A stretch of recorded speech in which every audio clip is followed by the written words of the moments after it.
ধর্ম যার যার উৎসব সবার, ধর্ম যার যার উৎসব সবার, যার যার উৎসব সবার, ধর্ম যার যার উৎসব সবার। ধর্ম যার যার আর উৎসব সবার। ধর্ম যার যার উৎসব সবার। ধর্ম যার যার উৎসব।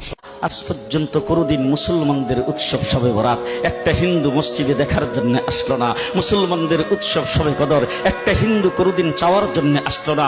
মুসলমানদের উৎসব রমজান মাসের রোজা একটা হিন্দু কোনদিন তোমার সাথে সমাজ করার জন্য রাখলো না। একটা হিন্দু কোনদিন তোমার ঈদের নামাজে আসলো না। একটা হিন্দু কোনদিন তোমার সাথে জুমার নামাজে অংশগ্রহণ করলো না। তোমাকে দেখার জন্য পর্যন্ত আসলো না। তার কারণ হলো হিন্দুরা মনে করে এটা মুসলমানের উৎসব, আর তুমি মুসলমান হইয়া হিন্দুর দুর্গা পূজায় কিভাবে গেলা? তোমার কি হয়ে গেল? তোমার কি লজ্জা শরম তুমি ধুয়ে ফেলে দিয়েছো? তোমার কি কোনো লজ্জা শরম নাই? লজ্জা শরম নাই? আবার কি সুন্দর বলতেছ, ধর্ম যার যার উৎসব সবাই।